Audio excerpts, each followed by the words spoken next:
Hello. Good evening, afternoon, and evening, everybody. Hopefully, you've all had a decent dinner. In a bit, because we ditched the quiz, we're going to have a special treat for you guys, and we're actually going to be joined for some shanties and singing from the stage, which involves all of you lot joining in as well. We might coach you on the words, and immediately following that, and when they finish their dinner, it might be that Frontier might be about to join us for Hutton Orbital Live from the stage, as is traditional. And following that, assuming we can find Mr. Shouty, and assuming nobody here is offended, well, if you are offended by stuff, you better leave before that bit. But anyway, Mr. Shouty's just handed us a script. Somebody wave a script. There's a script there somewhere. There we go, yeah. Mr. Shouty's handed us a script that's probably full of sweary words, and it's going to be a bit rude. And after that, we're going to be done for the day. So, if you're in the room, you're singing shanties in a minute.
Men and women. Jack.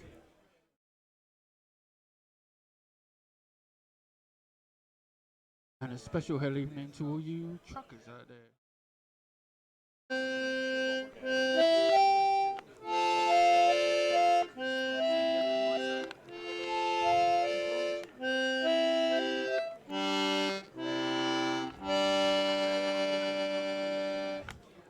Hello. Good evening, truckers and assorted reprobates. I'm not going to carry on doing it in that accent. I am, however, going to sing you a song that I'm sure you all remember from your childhood. It's called Colonia Bound, right? You may recall a big space station called Jack, jumped somewhere, nothing there. And now, amazingly, there is something. So, anyway, Jack.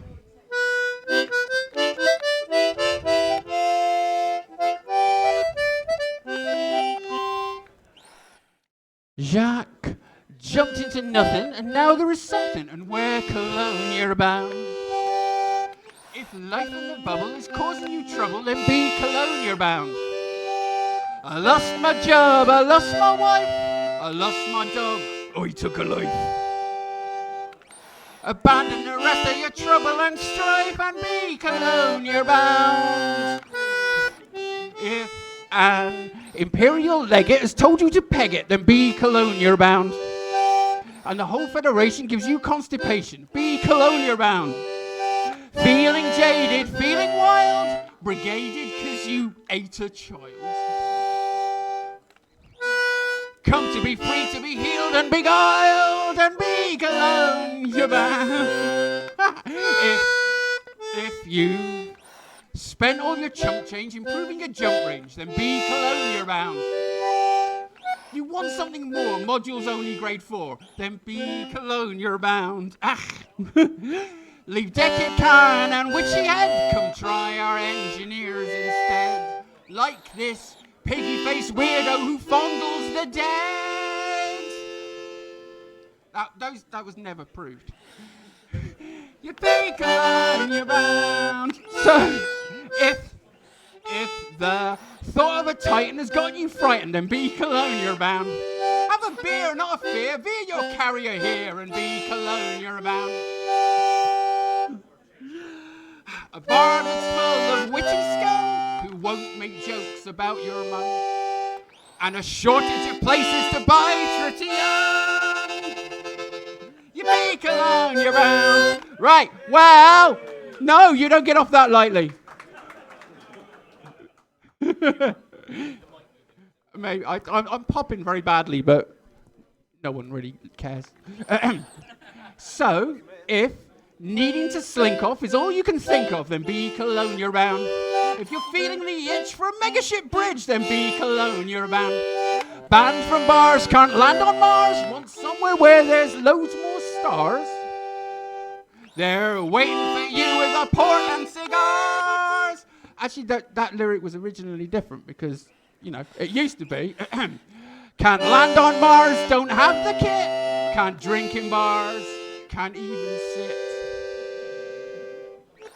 Come to the place where you won't give a sitting out the Thargoid War. Think power play is just a chore.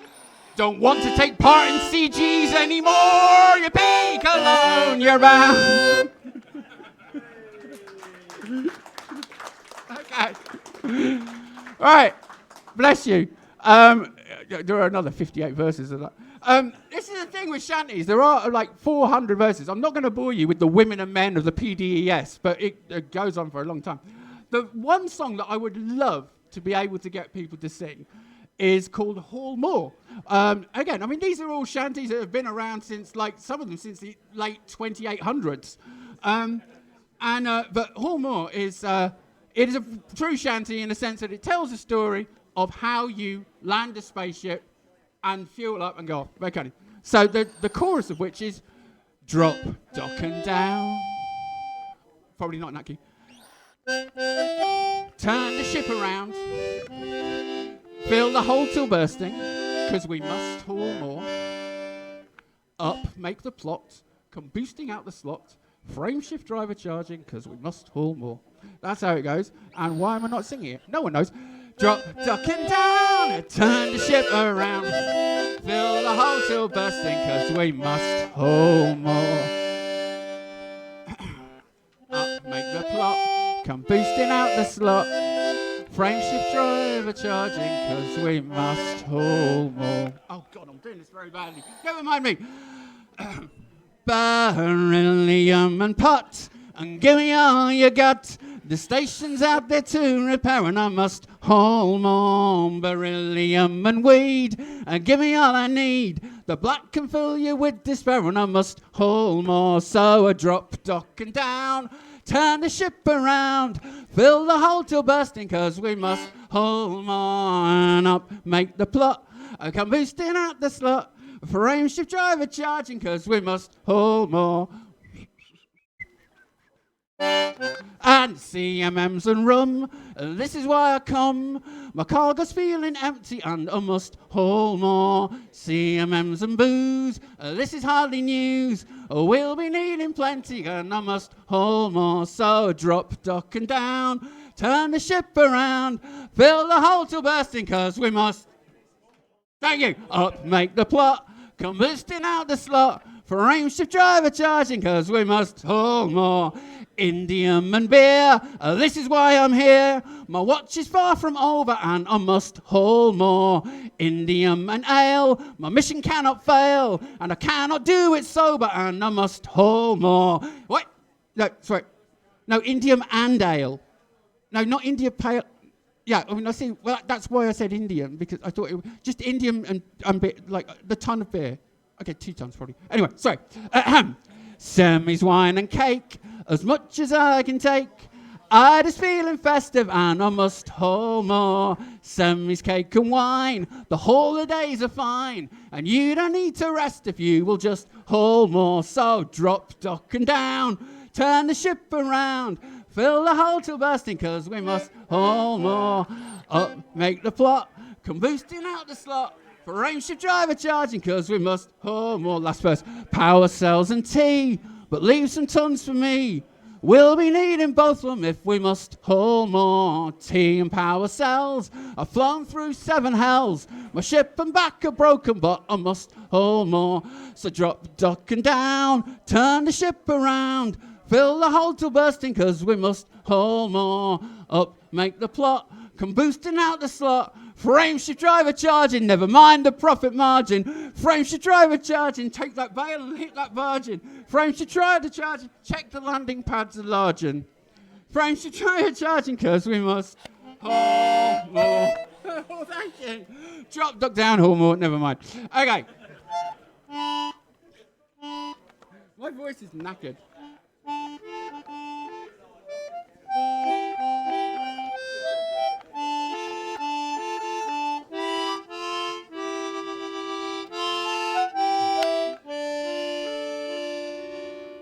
Now, I don't know if anyone knows any of the words to the good old favourite, What Shall We Do with the Drunk Commander?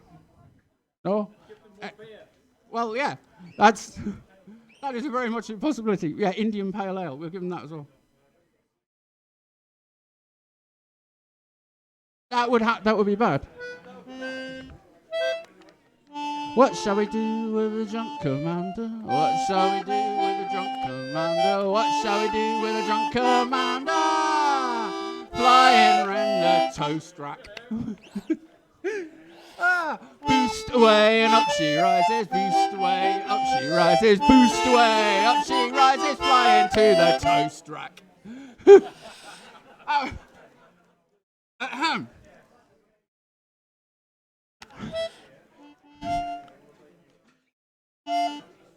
Stick him in a vulture and make him fly. Some point of CG till the end of night. Stick him in a CG and make him fly. Flying to the toast rack. Stick him in a teep line and make him haul it. I've got no idea. That's gone wrong. Never mind.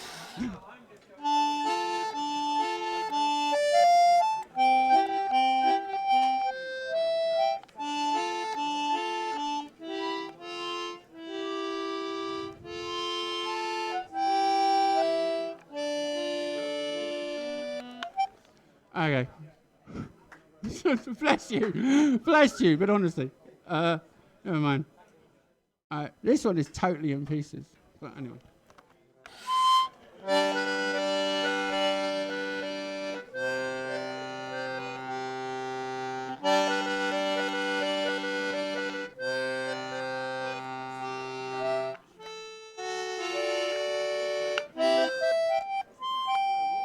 In Margate I was born and raised. This station was my home. Do you know Margate? Laughing down from orbit at the embrads in their dome.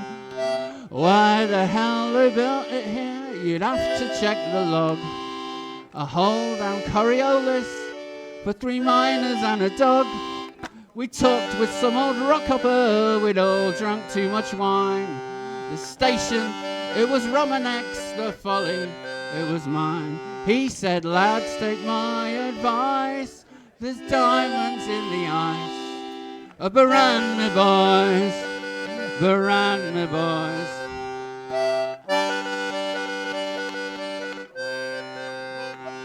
So, we loaded up a python and we set us off to melt every likely iceberg we'd found floating in the belt. 'Cause he'd seemed an honest chap and he'd sold us a map of where 3 hotspots overlap. But I thought my mind would snap, 'cause the cold will freeze your bones and then the sun will crack your skin.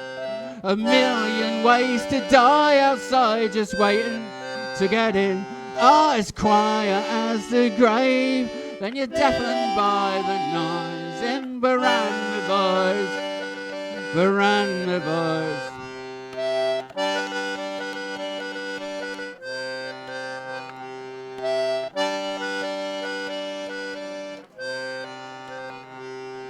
Took many jumps to get here, but at last a minor me. With a fuel scoop and a frame shift boost, but no refinery. So we landed at a carrier and spent all of our rent on outfitting, was charged that tariff of 99%. Back then to Baran A2, but we'd forgot to bring any flipping limpets when we set off for the ring. So then back down to the carrier and all the hecking guilt. My future and my python went no mortgage to the hilt. In Baran, the boys, Baran, the boys.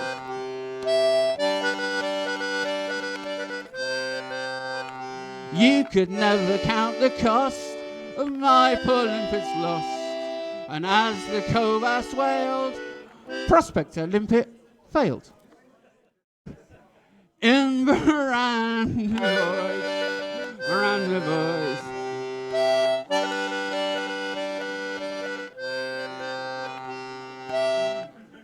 It's lonely, but you're not alone. There's danger in the cold. This could all be over if you just turn out your hold. And as the bastard's words were still ringing in me skull, his military laser started slicing through me home. I was barely left alive. My frame shift would not drive. In Baran, the boys. But now there's no value in the sky. We've bled poor Baran dry. And the stars have lost their shine. There's nothing left to mine. In Baran, the boys. Baran, the boys.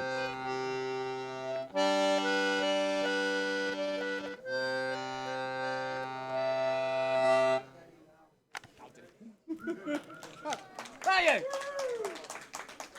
You beautiful people. I'll work it out. We need something upbeat. No. Upbeat. Well, you know what upbeat is what should we do with the drunk commander? What should we do with the drunk commander? Are you guys going to sing along? No one is going to sing along, but yes, they are. They're going to. We're beautiful. What should we do with the drunk commander? Fly him to the toast rack. At the end of that, I'm going to go raid Frontier. Go. For the live show. Is this your swan song? God almighty, yes. Yeah. Right. What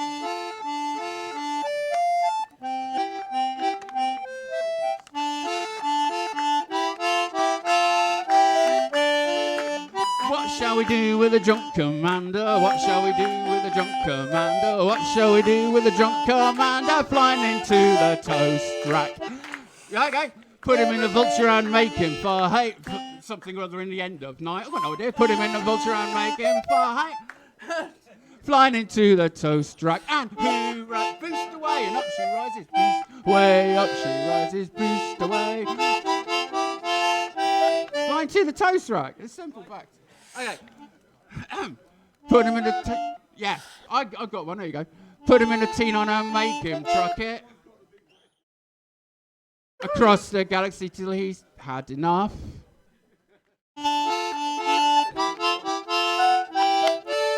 This isn't really going anywhere. But anyway, come on. We can manage one verse, one chorus of what can we do with the drunk commander flying into the toast rack, boost away and up he rises, boost away and up she rises, boost away and up she rises, flying into the toast rack. That will do. We can do that. We can do that.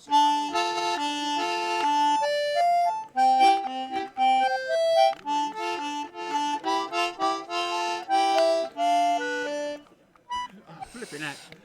Boost away. Apparently I can't sing that and play at the same time. Boost away, up she rises. Yes, goodness sake. Well, Hall more. That's the... I mean, to be honest, that's the takeaway from this is Hall more. It's gone very badly. Never mind. Never mind. Look, thank you very much indeed. You're welcome. It wouldn't be Hutton trucking with without a bit of a shanty. I should think. Oh, I thought you were going to say a bit of a shambles. What's your ship? I thought you were saying a bit of a shambles. What's your ship of choice normally? A T9. Maybe a bit. There's no piracy involved, is there? No, I'm not. No. Well, I mean, with the piracy might be a... No, the piracy is the other way around. The poor bastards come and ask you for 2 tons of gold. And No, all that tasty cargo. all that tasty cargo. Oh, yeah. Right. Well, thank you very much indeed. And remember, that was in the top 1% of all shanties. All right. Okay. The streamer asking, because they're watching, would you like to properly introduce yourself to the stream up there? Speak. The camera's over there. Yeah. Hello, and a special good evening to all you truckers out there. Commander Dogsbody D from the Orphans of Morgor. I will actually sort that out and record it properly. And do you know what would be lovely, wouldn't it? It'd be good to get the high wake to do it, wouldn't it? It'd be good. Anyway, yeah, so Orphans of Morgor, Commander Dogsbody D. Sorry. Thank you very much, Commander Dogsbody D. A Psycho Cow is watching. He can't be here in person because he's normally doing all of this that the team has set up to do. I'm sure he's sending some love to everybody. Oh, that's lovely, Psycho Cow. Thank you very much. He's tuned in. He's been watching all day. And I'm sure he's going to wave, but he says hi. I'm sure he says hi. Thank you, Dogsbody D. And next. And next. Hang on a second. That's about to warn you what's going to happen next. Soon. Basically, when Frontier have finished their dinner, I'm going to make them sit down and say stuff. They're in there. As soon as they come in, we're going to do Hutton Orbital Live. And then Dockers. And you're going to want... You've seen the script. Yes. You're going to have to wash your mouth out with soap afterwards. I'm telling you right now.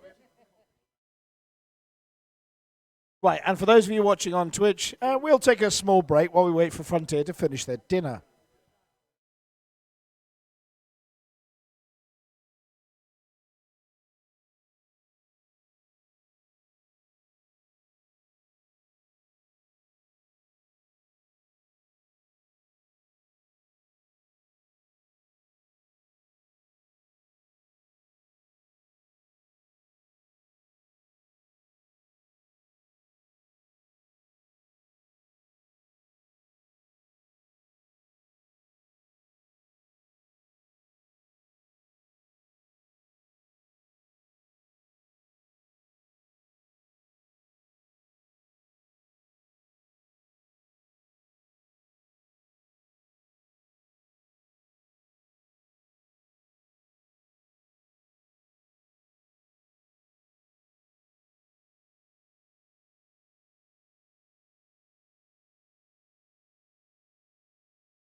Right. Ladies and gentlemen, you want to begin taking your seats? We seem to have some stunt performers appearing. Yes. Has whoever needs a glass. And anybody who needs to raise a glass and say hi and for the mug needs to have a glass in their hand at some point.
Everyone thinks that's a doctor picture. It's like, no, that's literally no filter or anything. That's just a photo. That is phenomenal. Where's my... Right, we're trying again. Oh, you can hear me this time. XX now, isn't it? Well, as soon as Tom gets back from the bar, my voice is gone, by the way. Profile, What? media... I say, is anybody at the bar getting some gin? I'm a little bit thirsty. It's this one. I have no idea who these guys are. Legit. Probably drunk. He's back. Yeah, and it's like, everyone's like, oh, you've doctored it. I have not doctored this picture at all. This is legit what it is. Thank you. Right. Boys and girls, ladies and gentlemen, before we start, it's only appropriate that we haven't done this for a long time, this event, and it's about time we just spend a second to remember a few friends who can't be here. Commander Thomason, Commander Plater, we've got Mike Brooks, we've got Penfold, obviously, who was part of Dockers for ages, and all those friends who can't be here anymore. And would everybody please raise a glass to absent friends? But they all love the fun. They all love the silliness. And it's only right that we move on and get very silly for the rest of the evening. So, somewhere in Shinrata Desra, the Pilots Federation are having a top secret meeting about a forthcoming community event. We head over as a fly on the wall to take a sneak preview of the discussions. Okay, everyone listen. We're heading for this ECM thing in Seoul, and I need ideas. Well, look, it's traditional. We bring something to the event, we tell them a secret, the Pilots Federation PR machine needs to feed the pilots. So, everyone, I need your ideas. I've got one. Right? Yeah, I know what they're after. Try this.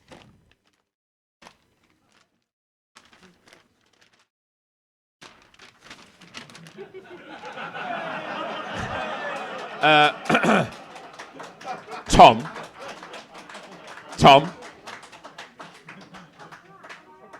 What is that? It's a road map. They always have a road map. We don't do road maps, Tom.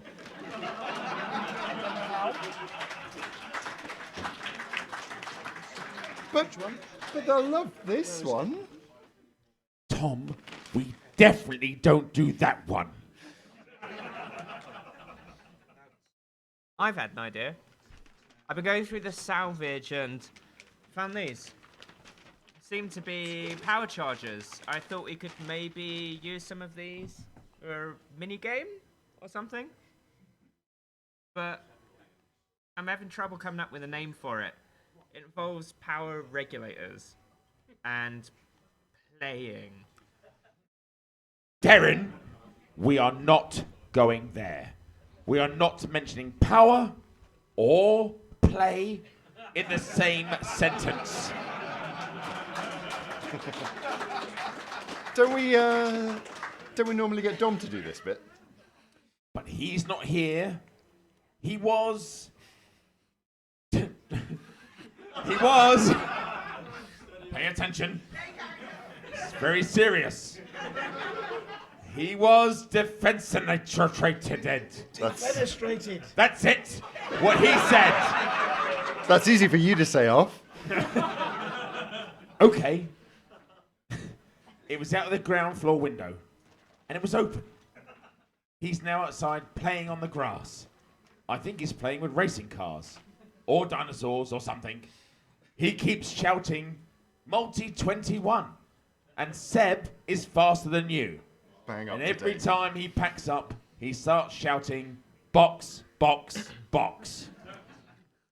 Well, what are we going to tell all those people? We can't turn up with nothing. I mean, I could always just stick my card behind the bar.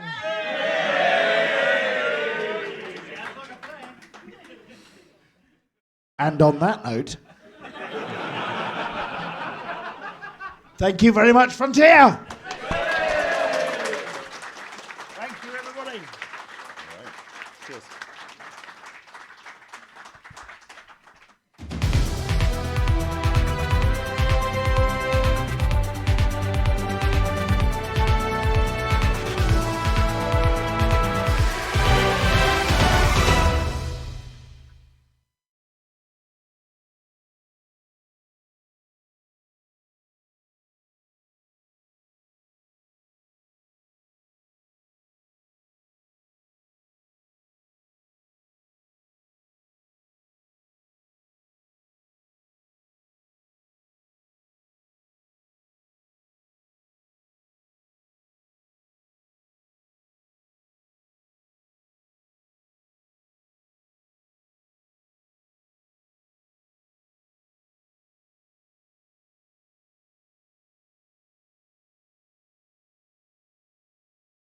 Yes.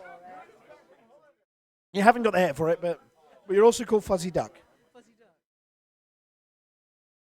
Jude is now called Fuzzy Duck. Don't worry about why.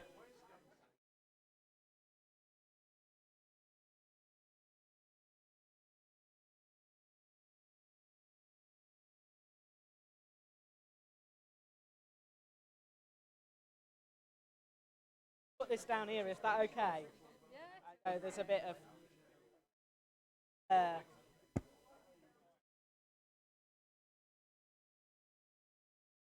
Okay. No, we're not. This one, is it? Can you hear me? No. Oh, he can't hear me. Anybody else's mic live? No. Do. Oh, we are live. Okay. Our mics. Hang on a sec. Maybe I've got to push the button. Seamless and seamless. Amelia? Seamless. Excellent. Let's do the intro, shall we?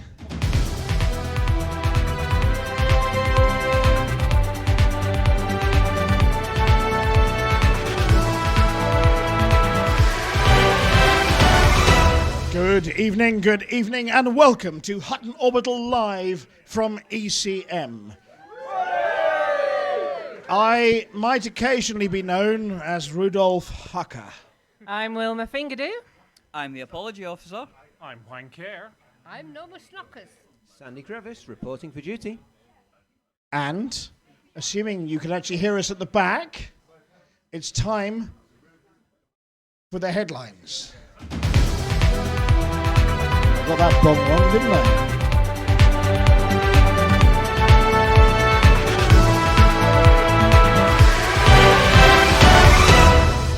Operation Stack goes live as Hutton hits Sol. It's a zoo out there.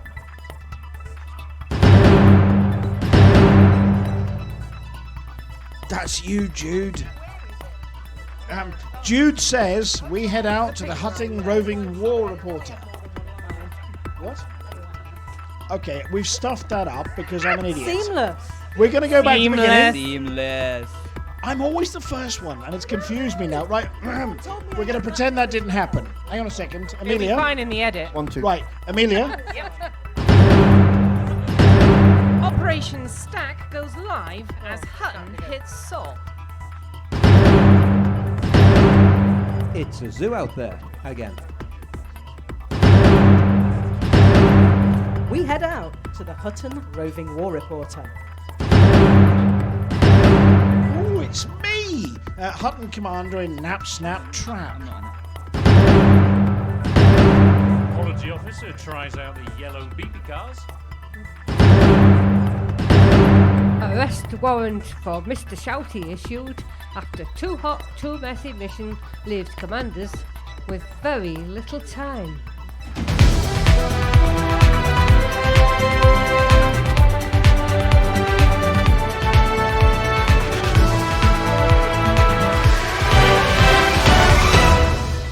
First this evening, we're getting reports of long queues on the trip from Alpha Centauri to Hutton as Sol issues an Operation Stack order. The rarely visited outpost at Hilton St. Anne in Sol appears to be the epicenter of this issue, with reports that due to famine and drought states, the local administration team have been seeing a queue of commanders thirsty for a good beer and hungry for a bite to eat, backed up somewhere past Pluto, and the lines are growing fast. Our local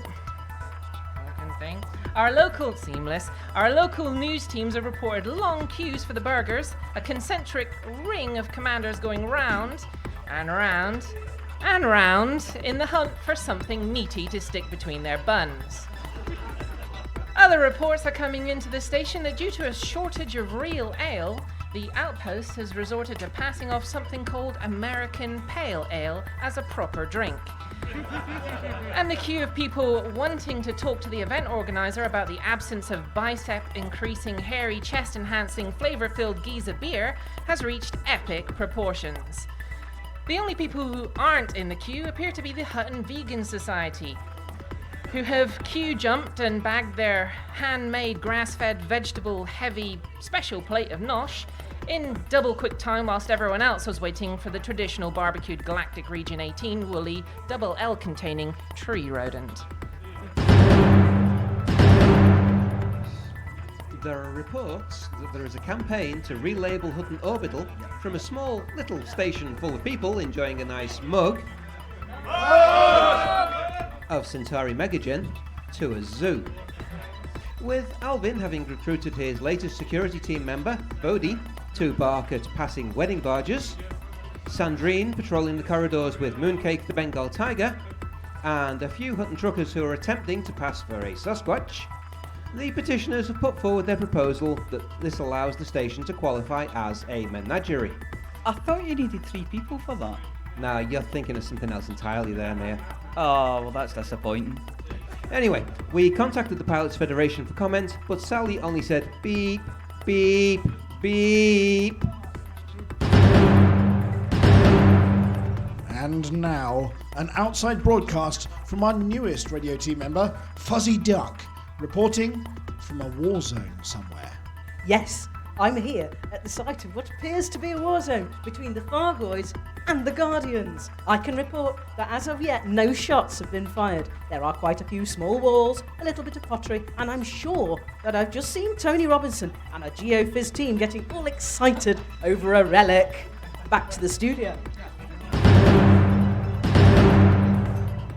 Commander Chicks, who might have been overdoing it a little on the too hot, too messy mission to mug the entire galaxy, has been the centre of a visitor beacon mix-up in the last few days. Having completed his recent deliveries and in advance of heading to Seoul for ECM... It's worse than Atris 5060 voice, this is. Excuse me. He felt like he was in need of a little nap. So, powering down his engines and going for a deep space drift, listening to the quiet hum of his frameshift enhanced Hutton mug, he was awoken by a flash from a passing beluga tourist special. In fact, it was many flashes, as the tourists all headed to one side of the ship to take the kinds of photographs they like posting on P. If you've not been paying attention in recent weeks, P is what Zachary Rackham has renamed his Galnet messaging system to, leading to much hilarity. Anyway, Alvin has sent an edict reminding all Hutton commanders that falling asleep at the controls, wearing nothing but a stylish moustache and a smile, is probably not the best way to represent our cooperative in the galaxy. The pictures have been redacted for everybody's safety. Hutton's apology officer had an interdiction incident yesterday as attempting to make their way to Seoul to escape the World Bagpipe Championships and surefire auditory damage. Having hired the Mad Monks of Van Marnen to provide transport services, they fell foul of an unsolicited attack of the, "Okay, this Apex taxi's not gonna make it, and there are sides out there," variety. Not wanting to become a tasty snack for a passing Thargoid, the apology officer managed to make it to the nearest station and boarded one of those little yellow beepy cars that goes round and round and round the inside of the docking bay. Having been the first time the apology officer has ever travelled by beepy car, they forgot to get off.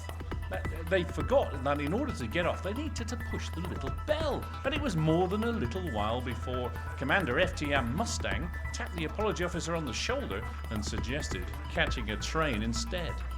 Luckily, he took the apology officer from the wild north of North Britain all the way to South Britain, and after a number of inoculations, a few mix-ups with passport control, and an argument about strange-looking 10-credit notes that apparently are legal tender, docking permission was granted. The apology officer, unlike everyone else in the galaxy, has suggested that the London Underground is an engineering marvel, and unlike Glasgow, really tidy. The rest of us know, of course, that it really should be added by Dante as yet another of the circles of hell to be avoided at all costs, especially in the summer. Doubly so if your nose is about armpit height. An arrest warrant has been issued for the fugitive known as Mr. Shouty by Galactic Police Forces this week. Charges levelled at Mr. Shouty include coming up with the idea of too hot, too messy, and not telling everyone that 450,000 stations with markets were going to take at least 5 years to complete. Not taking part in the aforementioned too hot, too messy, and of course being responsible for the broadcast that is happening right after this show. If anyone sees Mr. Shouty, he's to be considered unarmed and probably heavily potty-mouthed and should potty-mouthed and should only be approached with care and some really thick skin. Norman Lovett, ECM guest star, had only one thing to say to Mr. Shouty, but we can't have rebroadcast it as it's very rude, and was accompanied by 2 fingers.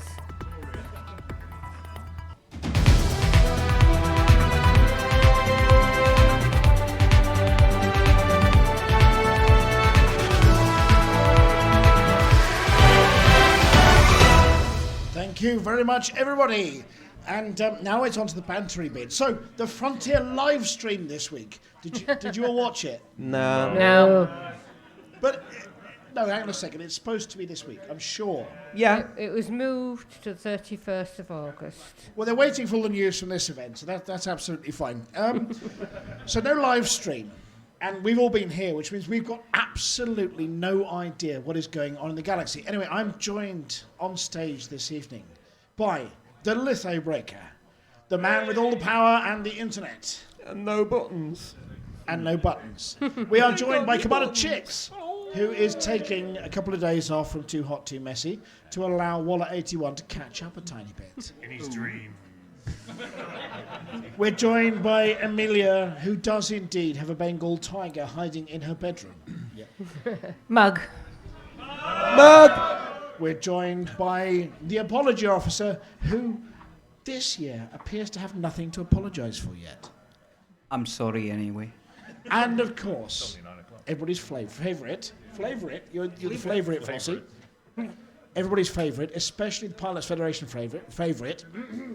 My teeth aren't in. It's Flossie! Hey! For the mug! Mug! Now, we're not going to do space news because I haven't queued up any pictures. So we're going to go straight to the word of the week this week. What is the word of the week this week? Word of the week this week is growlery. And what does that mean? Well, a growlery is a place where you can retreat from the world when you're in a bad mood. And can you use it in a sentence, please? You just watch me. Okay, in a minute. When he's in a bad mood, Norman Lovett retreats to his growlery and just stares at the view for hours. And hours and hours. Right, well, it is also traditional during the show, and I've skipped ahead on the script, which means Commander Chicks have just kicked me in the shins, to issue a Hutton mug to somebody who's been taking part in Too Hot, Too Messy. Before we start, Commander Chicks, what is Too Hot, Too Messy? Well, it's the Hutton-led initiative to deliver a Hutton mug and a container of Megagin to every single station in the galaxy. When we know how many that is. Anyway. Mr. Shouty, that's your fault. A year ago, Mr. Shouty. Guilty! No, it didn't. But how does one earn a Hutton mug by delivering mugs and gin to stations in the galaxy? So if you deliver said Hutton mug and Centauri's Megagin, if you deliver 10 of those between Thursday and Thursday, your name will go into a draw, and if you haven't won a mug already, you stand a very good chance of winning a Hutton mug, especially these days, since many, many people have them. More than 50 commanders have so far won a mug this way. A what? Mug! Just checking. Right. This week, we don't have the drum roll button because I've got the wrong buttons programmed there. Unless Litho. There we go. This week's, who's going to read it out, by the way? This Flossie. week's winner is Steve King. Woohoo! Commander Oh, Steve King, Steve congratulations. Is he here? Is there a Commander Steve King in the building, or has he gone to the bar? We can't have his mug then. Awesome! Congratulations, Commander Steve King. Yeah. Oh, before we move on, where would you find a zombie anteater? What have you done to Jeff? Where's Come Jeff? on, it was you, wasn't it? No. Did you talk about Jeff with the J or Jeff with the G? Jeff with the J. Jeff with the J. Oh, Jeff with the J. That Jeff, I don't know. Anyway, where would you find a zombie anteater? I don't know. Where would you find the zombie anteater? In a graveyard park. Okay. Now, I'm expecting everybody to sing along. The trouble is, I'm going to push this button. The screen's going to go pear-shaped for a minute because it's still got Flossie on it and old pictures. However, and now, it's Flossie with this week's CG News.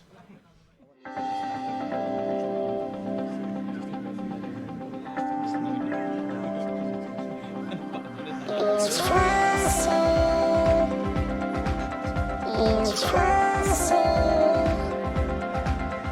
It's Flossie. It's Flossie. And look at here he goes. Hello, Flossie here with this week's CG News. Well, there wasn't any CG last week, or the week before, and there aren't any this week either, as they are taking a break. So there's no CGs until further notice. And that's it for this week's CG News.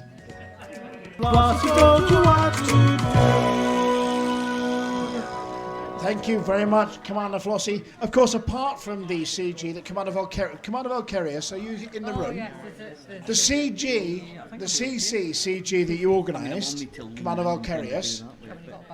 What was the name of the station? Call it out, or the system? Try once, wouldn't let you input the size, will it? It was Wang Quan that we were going to fix, and we had to do what to fix Wang Quan?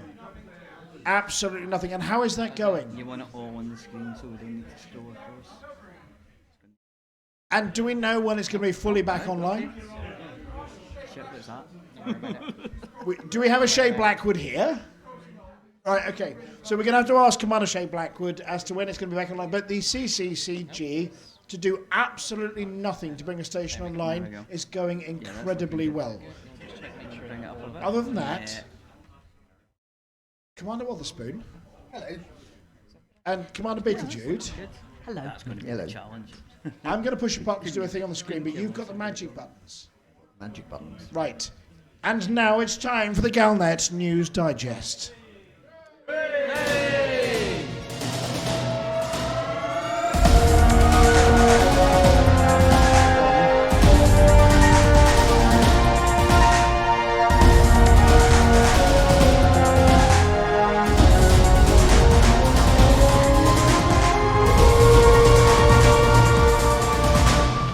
Galnet News Digest, 19th of August, 3309. We read the news so you don't have to.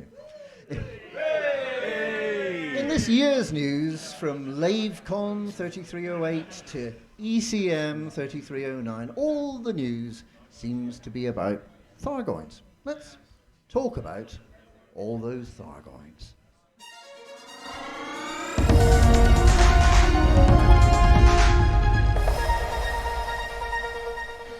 Our last gathering was in July 3308 on an unusually hot planet with lots of roundabouts. Back then, commanders were busy transporting Guardian relics to HIT 22460 to help Salvation construct a new weapon to end the Thargoid encroachments into human space once and for all. Called the Proteus Wave, this weapon was based on technology rediscovered on the site of an ancient battle between the Guardians and the Thargoids in the Trapezium sector. The superpowers committed themselves to support Salvation and his organisation, Azimuth Biotech. Aegis had been shut down earlier in the year after accusations of inefficiency and incompetence. On the 9th of August last year, that's pretty much a year ago, yeah? The Proteus Wave was fired and it changed the galaxy forever. Far from being the bug killer Salvation had promised, the whole thing backfired, making the Thargoids very, very cross. Salvation was toasted to a crisp, although some believe he may have lived on as a disembodied electronic consciousness, or possibly as a head in a jar alongside Richard Nixon. His ship, the Bright Sentinel, turned green and toxic. The Thargoids called for help, and we were able to watch the progress of what became known as Stargoids, whizzing towards the bubble.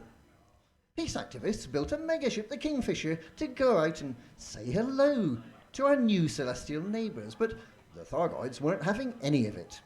The Kingfisher turned a caustic green colour, just like the Bright Sentinel, and the Thargoids swept on.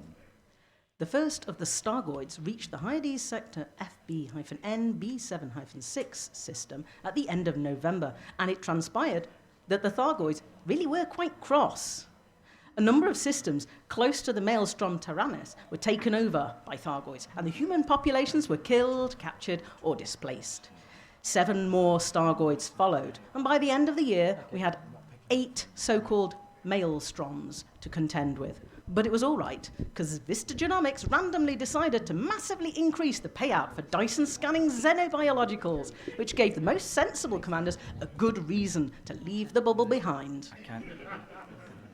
3309 continued to be all about the Thargoids.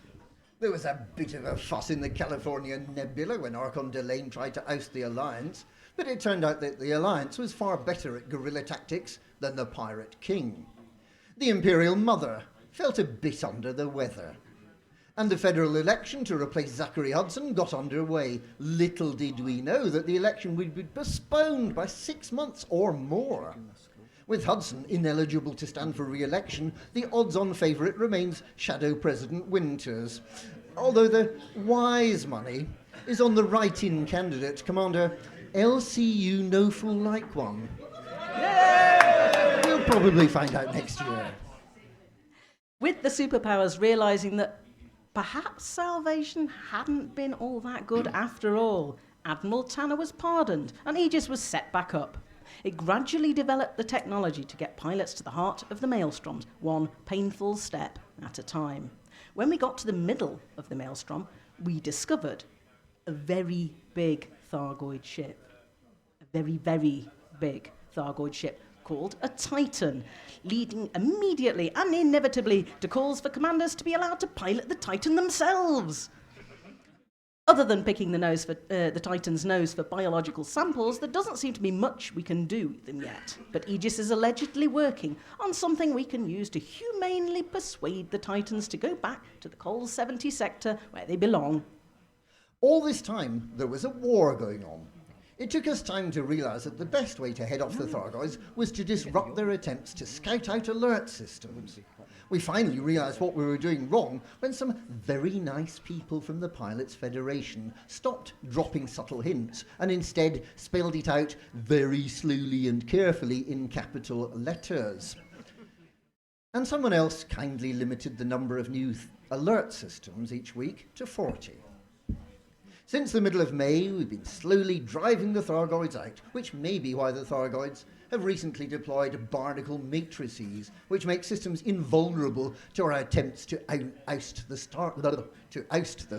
I'm going to say that again. This is really difficult to say.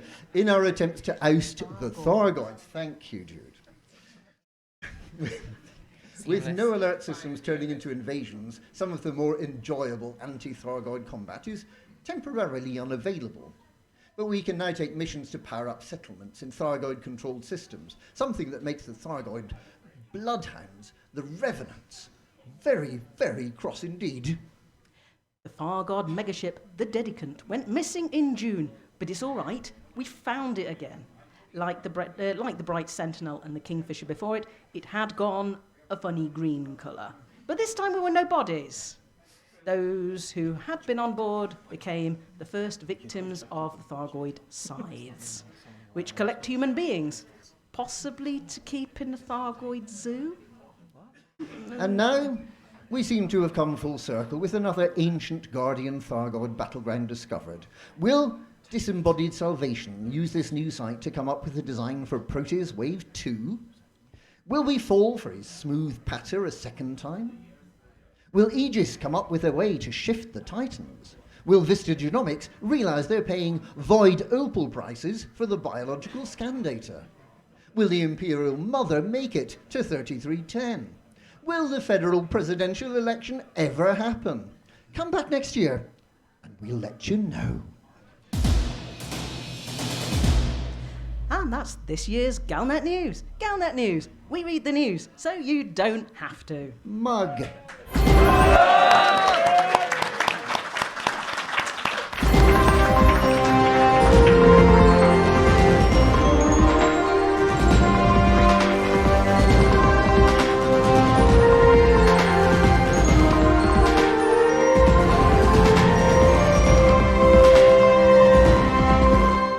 Thank you very much, Commanders Beetlespoon and Mother Jude. Now, we have a request from chat somewhere that apparently there's a Commander Lenuch in the room. Could you make yourself known to the stage, please, Commander Lenuch? Excellent. Please greet him from the Polish Squadron, PVOF. They're watching you on Twitch on our camera. Yay!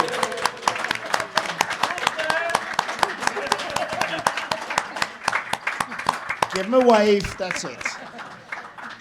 And now, it's time for this week's Hutton Helper results.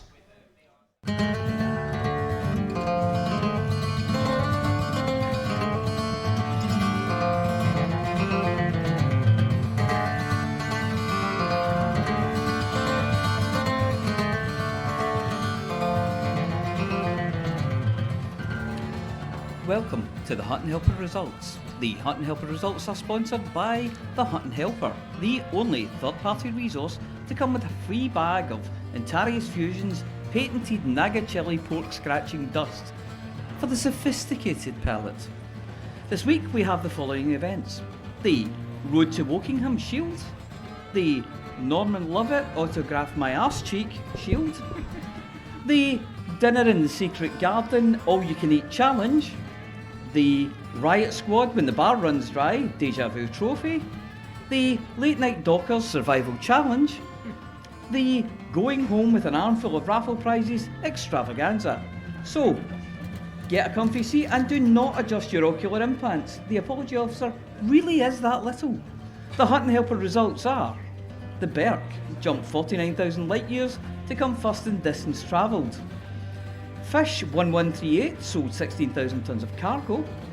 Rincewind Cymru earned 536 mission points. Attic 2 handed in 279 million credits worth of bounties. Dart Virtual handed in 1 billion credits worth of combat bonds. And Dart Virtual again, this is how we got the 1 billion credits, destroyed 818 Thargoids. And then Happy Moon Monkey delivered 632 people to their various destinations. So, decals for Fish 1138, and that's all. Please email itookpart@huttonorbital.com and arrange to collect your Hutton decal kit, which this week consists of a lanyard, one of NEM's limited edition cross stitches. It is cross stitches, isn't it? Yes. And a part in Dockers Live. Last time I checked, there had been 3 Hutton runs in the last 7 days. They were Steve King, who recently won a Hutton mug, 2 runs. The best of those was 1 hour 24 minutes 28 seconds. And then Keldwan, who made the run in 1 hour 24 minutes and 36 seconds. There is a whole galaxy of stuff out there needing echoed, latibulated, desalinated, sugared, mitigated, exploded, launched, pressed, motivated, evacuated, ejected, manhandled or woman-handled,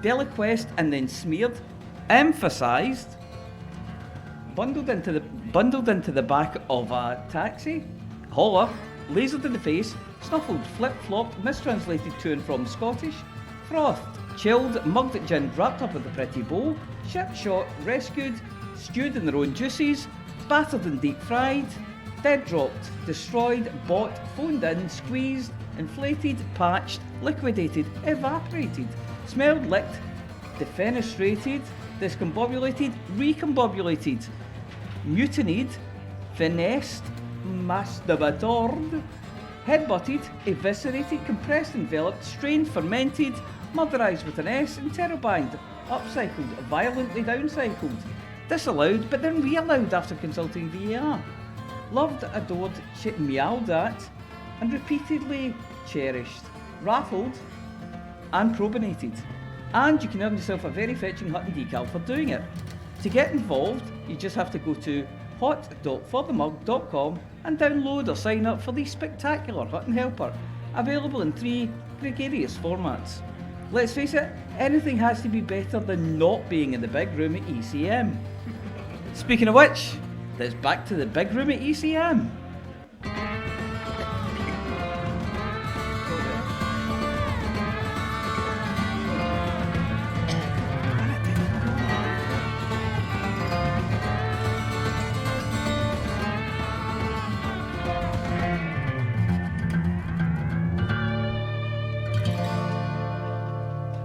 Thank you very much indeed, the apology officer.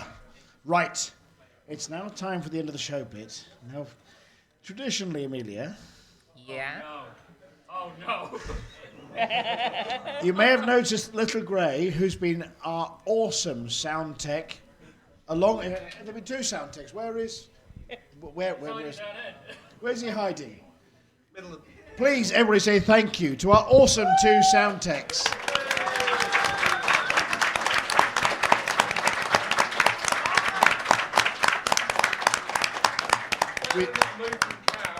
Yeah. Without them, I'd be sounding even worse than normal. Anyway, now it comes to this part of the show. Do you want me to do it? Do you want me to do it so I don't break the mic?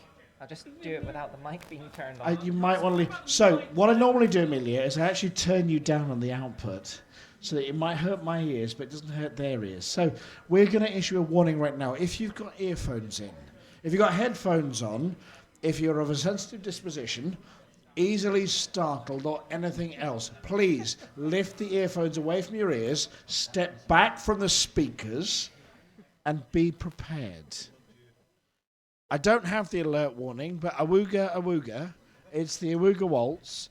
Amelia, please. For the mug! For the mug! Ladies and gentlemen, that's the end of the show. Everyone's buggered off. Why don't don't we we do it? do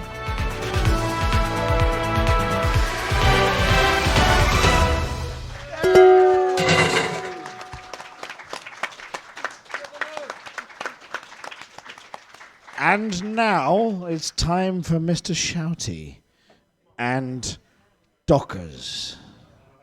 If anybody in this room is of a sensitive disposition, does not like sweary words, gets offended easily, yeah, you get the idea. Please leave the room and go at the bar. But if you like it and you enjoy it, please stay here. Give us a couple of minutes to reset the mics and we'll be ready. I have something to apologise for.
While we're waiting for Dockers, we have a few Galnet News Digest mugs, which Jude has customised by drawing herself onto the mug.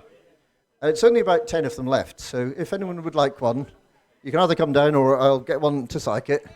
They're just down here in the corner. Okay?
haven't got scripts yet.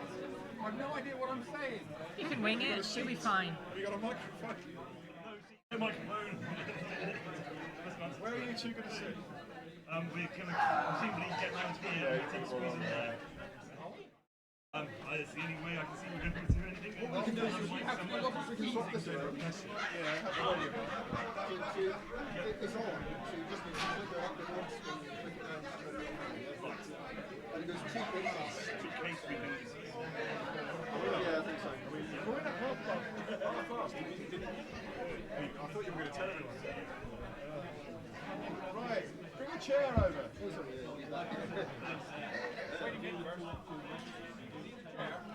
Testing. Testing. Haha. Just like this.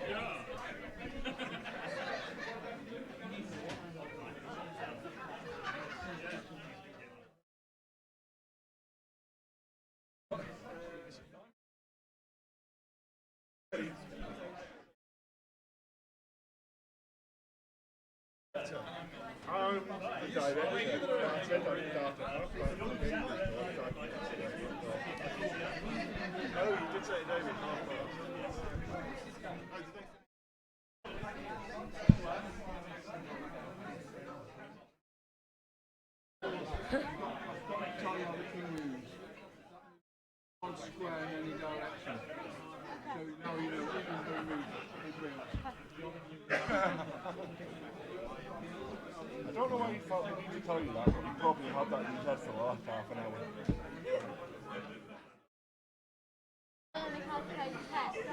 It's probably great that he hasn't come over and tell you that.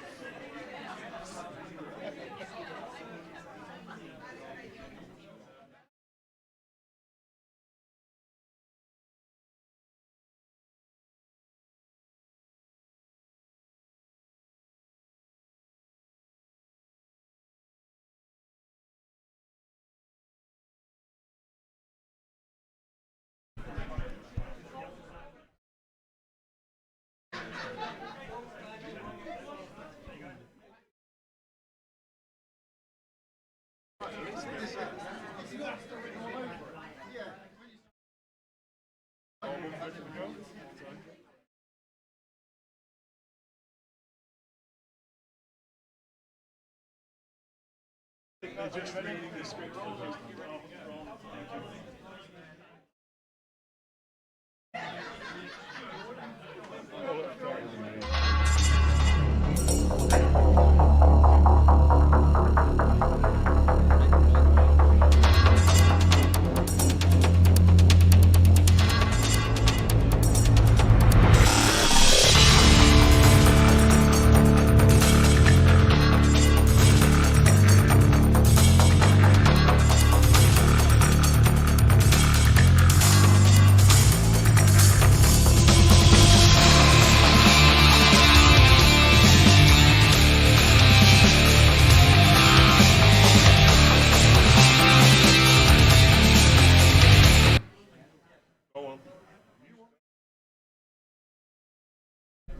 Hello, Wembley. Oh, I was expecting a larger crowd. Oh, God, they're all drunk again, Alice. All of them. Yes, especially that one. Well, it's nice to be here. No, it is honest. I've only been pestered by one prostitute this evening, and that was our guest star, was it? Oh, well, he seemed quite desperate. Can you hear me at the back? You can? Oh, that is a shame. That's one advantage the writer of this filth has, you know. Although I've just been told we're on Dave now. This used to be a premium show. I will warn you that this barrage of filth that masquerades as comedy can offend some people, in much the same way as throwing a mug of steaming hot coffee into your crotch whilst the person sitting behind you squeezes your nipples. There is an ancient proverb that says, if your eye offends you, then pluck it out. So if you are easily offended, why don't you pluck off? Speaking of barely humans, who let all these half-wits in? There was one guy earlier claiming he used to be the voice of Leo, the ship's computer. Well, if it's the same Leo I know, he's responsible for the deaths of thousands. Not so much incompetence as indifference. People will do anything for a few credits these days. Well, I am the narrator. Hello, please, no photographs, no autographs. I have a very sore wrist, you know. Contrary to popular belief, I am not the presenter named in Galnet as being a little bit of a wonk. No, that's not the reason my wrist hurts, Alice. Wonk, Alice. Wonk! But now you mention it, there are 185 wankers here, and none of them give a shit about my wrist or my bottom. I have a very nice bottom, by the way, available for weddings, funerals, bar mitzvahs. There are 3 pictures of my bottom for your viewing pleasure on my profile. They're quite old, but they always stick a label over the cracks. Right, what are we here for? Ah, yes, Barnard's Star. The Milky Way. A large, expansive spiral galaxy, roughly 75,000 light years from side to side. Home to the human race and many alien species, it swarms with activity. Every day, billions of people go to work, worship their deities, and fly off into the void. These are the daily doings of the known galaxy. This is Beyond Dockers.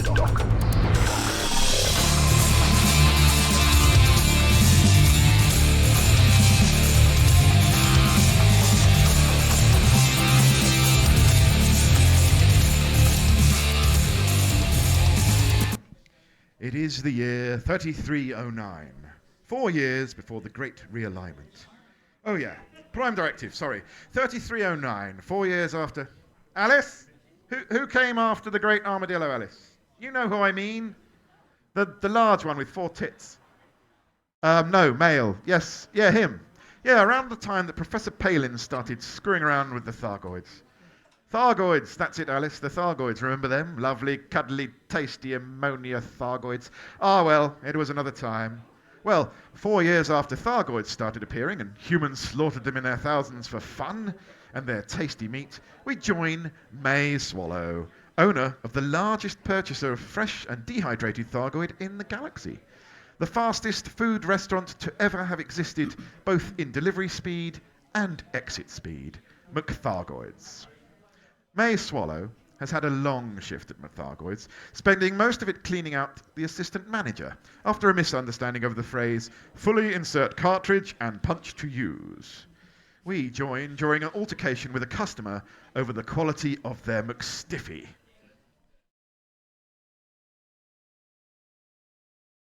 Customer. Sorry. Well, I ordered a McStiffy. This is a limp as a porn star after the 6th take. Doesn't your advertising say stiffer than your knees after a flight to Hutton Orbital? Well, this is loot so that my buttocks are eating vindaloo. It's so thin, it's actually leaking through the atomic structure of the cup. Well, you did order the E-Class meal, the cheapest meal on the menu. Only 1 credit. Any cheaper and you'd be licking algae off a biowaste canister. This whole fucking plate is a Class E and it smells. You're a fucking classy smell with just a touch of sourdough starter. You can't talk to me like that. I have rights. Whose name is above the door? Matilda McThargoid? Below that, mine. And you're coming in, causing a scene, complaining in front of these people that your McStiffy is a bit limp. Nobody else is complaining about the cheap meal deal, so take your meal and get out of my face, and get out of my establishment. Oh, well, charming. Just because I order a low-carb meal doesn't mean I should be forced to munch on a urinal cake just to get rid of the aftertaste. The low-cost meal is for those poor commanders who fly without rebuy. It's just slightly better than starving to death. Security, remove this wastrel from my sight. Hey, put me down. Hey, that's the airlock! Well, hold on to your McStiffies. It's about time. It's about to become thicker than a plot twist at a Frontier event. Hey up, mate. That's looking right gorgeous today, lass.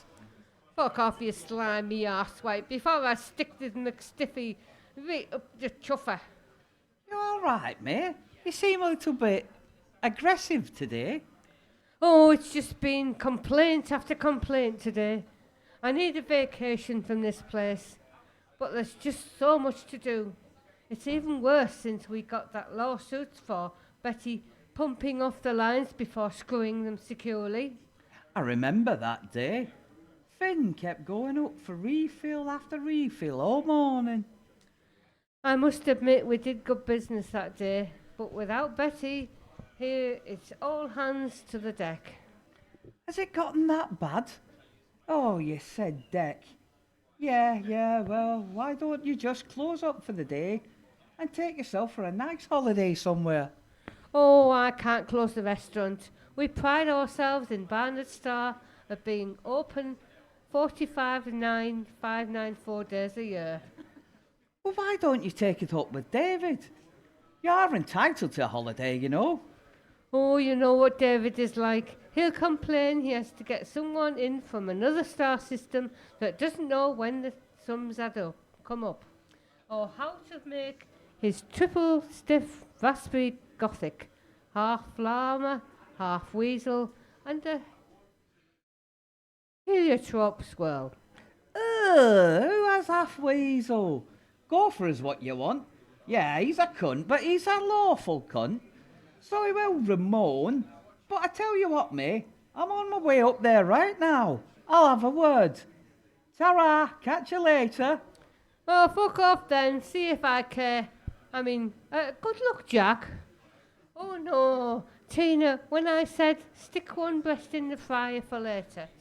Oh, go and see the nurse. You just can't get the staff these days. David Brubin has returned from his stint at the Federal Financial Services and has requested to be reinstated as the manager of Barnard Station. However, he's less than pleased with how the station has been performing in his absence. Well, speaking from personal experience, I thought the lack of explosions and flying mugs was quite a relief. We join David now as he plans a new strategy for the station with his ever-present assistant, Michelle. Item 1 on the agenda, your federationness. I cannot read your writing here. It looks like you've written, stop all the small shits happening in the station. Only large shits will be allowed. I think you'll find that says ships, Michelle. Yes, Michelle, I'm fed up to the last jumper with all these small ships landing on the big pads. I had to turn away a large Type 9 filled with mugs the other day because there are no pads free. It's all those immigrant commanders from Alpha Centauri coming over here, stealing our pads, taking our missions, flipping our system. Are you running for president again? Your majesticness? Oh, God, no, Michelle. Last time I got horribly addicted to Onion Head. I still miss the head to this day, Michelle. But no elections, no, they're not for the likes of me. I'm more your impulsive type, an ideas man. The galaxy wouldn't understand. I do action, Michelle. Action and mugs. It made me the man I am today. Action mug, Michelle. I say no small ships. They're not worth the credits. What's number 2 on your list? We have a Jack Sophalot outside. Oh, I forgot all about that slimy cunt. He's still ruining people's baggage? Yes, although there have been fewer complaints than usual the last month. Remember you said you wanted to see him? Because you didn't trust his death total. Oh, yes. Right. Where did I put my battle mug? Your mugfulness. You cannot be mugging the staff without due cause. They enacted some labor laws in your absence. Labor laws? Mug! I already work with a bunch of work-shy reprobates whose only contribution to existence is producing carbon dioxide. Now you're telling me they'll only work without physical motivation? Well, we can get rid of that immediately, Michelle. Next you'll be telling me there's a mandatory vacation time. Imagine, Michelle, having to let people have time off for a holiday. Well, your sereneness. Paying them for it too? Oh, those people make me laugh, Michelle. Imagine me paying for the likes of Jack Sophalot to sit around doing nothing. No, Michelle. A productive staff is a happy staff. I don't want bone idleness setting in here. It's 3 weeks of mandated leave every federal year, Your Regalness. 3 weeks? Mug! Well, now I'm in charge. We're doing things my way, Michelle. The best way. Write up some new rules, Michelle. You have a pen? If you just... No more laying around for this staff. No, we go full production as soon as we can, Michelle. I want people working till they drop, and even then we can use them in the fertilizer plants. You need a 2/3 majority to vote to overturn the laws. Your impulsiveness. Oh, bug me sideways with a 12-tog sweater, Michelle. What have they done to this system? Show the bastard in, then. You wanted to see me? Yes. Yes, your death toll has gone down from 150 a week to 10. And I don't trust you, Jack Sofalot. You're hiding something. New rules.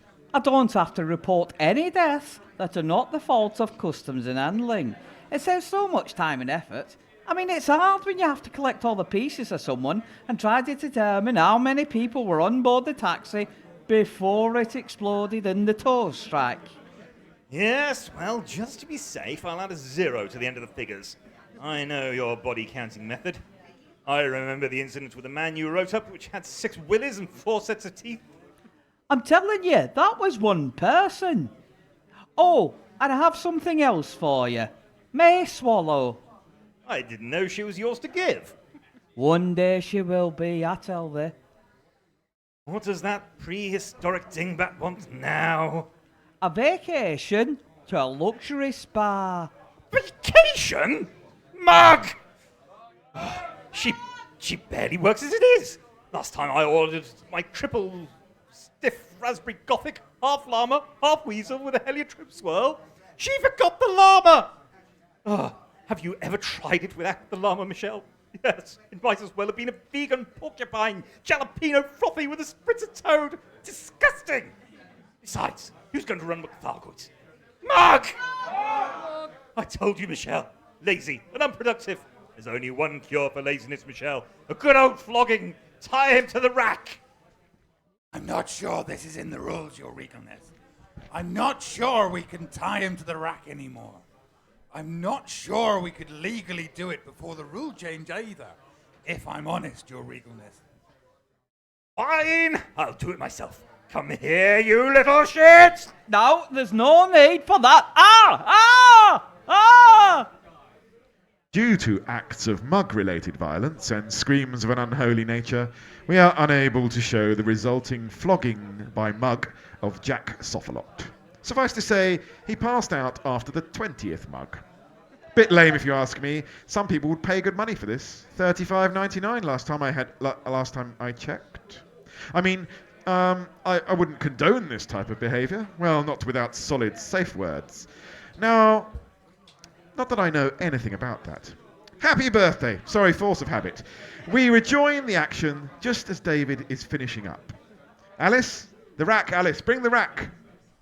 107,999. Mug!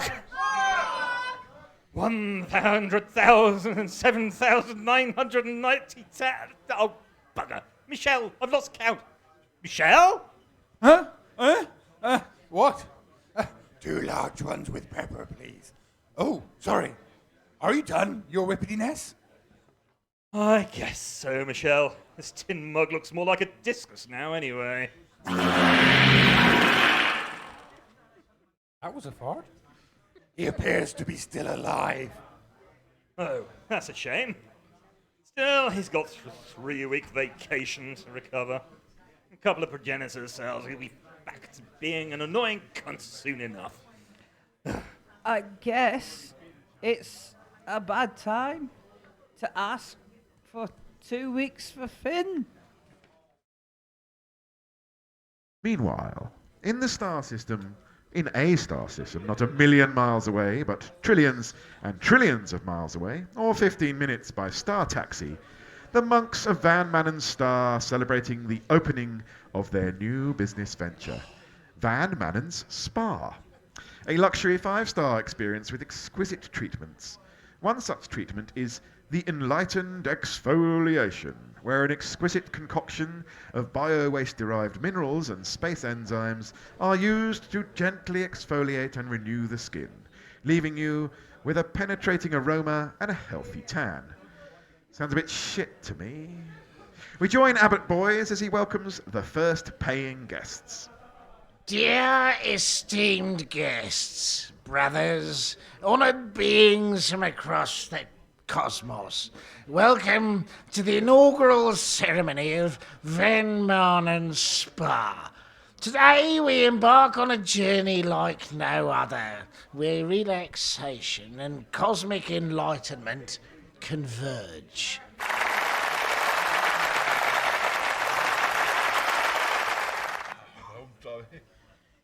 Yes. I've personally overseen the meticulous planning and execution of every single minute detail. From the design of the luxurious meditation chambers, the intricate tiling of the slurry lagoons, to the fucking sourcing of our exquisite spa quality bio-waste. Excuse me? Yes? This is Commander Wotherspoon of Galnet News Digest. Can you explain, is this treatment entirely from bio-waste? Of course it's fucking bio-waste. It's the very essence of Van Marnen Spa. You see, my galactic friends, I've devoted countless hours, even millennia, to collecting the finest bio-waste from across countless star systems. I've visited the regurgitation works of Anali. I've rolled in the dye in Rhea. I even splashed knee-deep through Geek Heap. Oh, yes. Countless hours indeed. You can't count them on one hand. And don't forget, the millennia spent napping in the Garden of Stools while we were actually doing the work.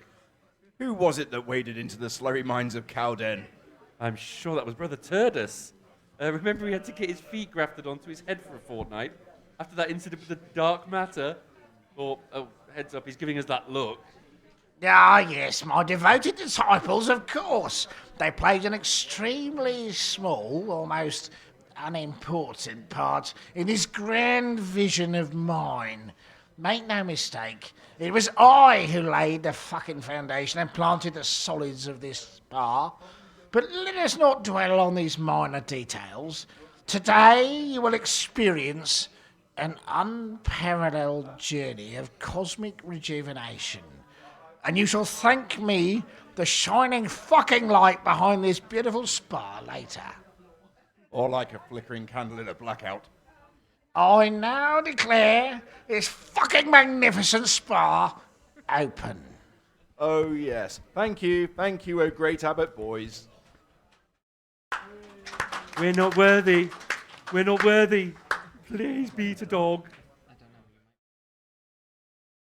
Having secured a vacation, however unwillingly from David, May has taken the time to book herself a lovely spa weekend, where all the troubles and cares of the world can be flushed away, quite literally.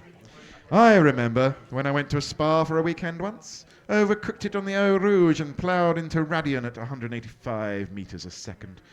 If I hadn't been for those 15 spectators, I would have completely ruined that buckyball ship. We join Brother Arsus Partus as he begins the treatments. Greetings, esteemed Commander May Swallow. Welcome to Van Marnen Spa, where even the most adventurous of pilots come to unwind and rejuvenate. Myself and Brother Constipatius will be your spirit guides and mediators through your sensory experience. Thank you, brothers. I couldn't believe my eyes when I saw an advert for this place on a dusty bulletin board in Barnard Star. It's not every day you come across a spa nestled in the shimmering rings of a distant star, and for only 2 credits a night. Oh, what's that? Why is it glowing like that? Fear not, Commander Swallow. Our treatments are carefully curated to cater to the elite luxury seekers like yourself. Let's start with our cosmic fragrance therapy, designed to immerse you in the captivating bio-waste sense of the cosmos. It will help with relaxation. It smells ethereal, like distant nebulas and the void of space, with just a hint of gymnastic leotard. Well, this fragrance captures the calming essence of biowaste from rare space bottoms and the ionized scent of deso dung beetles. A symphony of celestial aromas, if you will. Now lie back, close your eyes, whilst I, Brother Parter, supply this liberally to your face.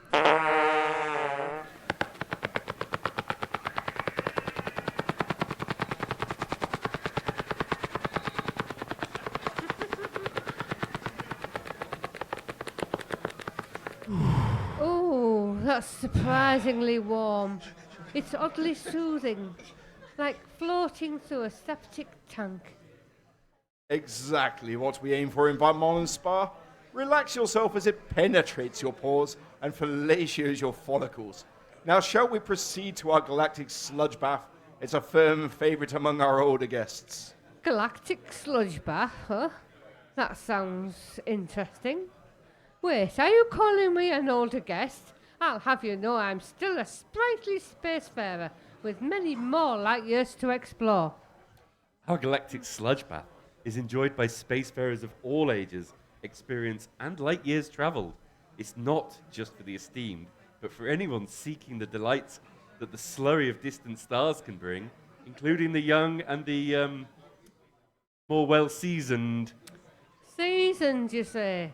I'll have you know I'm a space veteran, not peppered Dargoid burger. My apologies. Fear not, your youthful spirit shines through like a supernova. Behold the sludge bath with 25 different slurry settings. We'll start you off on a slow carbonation. That's quite a sight. Indeed. The galactic sludge bath is an immersion in biowaste from various star systems, carefully fermented to produce a rejuvenating sensory sludge. Biowaste bath, then. Well, I've encountered worse things in space. Precisely. The sludge is enriched with vortex ibum shart extract, perfect for soothing both body and mind. And the Cassiopeia orb's slurry bombs laid daily by our own nuns. It feels weirdly refreshing, like a warm hug from an unwashed teenager's duvet. Ah, the ethereal magic of biowaste at work. You're experiencing the harmony of the multi-arts. As we gently lower the Cassiopeia orb's slurry bomb into your warm bathwater, you'll witness magic unfold. The moment it touches the liquid, the water will begin to shimmer with brown hues, creating a mesmerizing nebula of biowaste right in your own tub. Oh, something's not right. It's stinging. Oh, right on my tits. Oh, really? That's unusual. The galactic sludge bath shouldn't cause any discomfort. Brothers, it's burning. Help! I haven't felt this since that STD Richard brought home from his trip to Hag Hole. Quickly, remove Commander Swallow from the sludge. It won't come off. What's happening? Yeah, the emergency wet wipes. We need to neutralize the slurry. Make it stop. It's burning my eyes like watching an episode of Holmes Under the Hammer. Dunk her in the bio-bleach again. Start the auto-scrubber. No, turn her the other way up so she drains.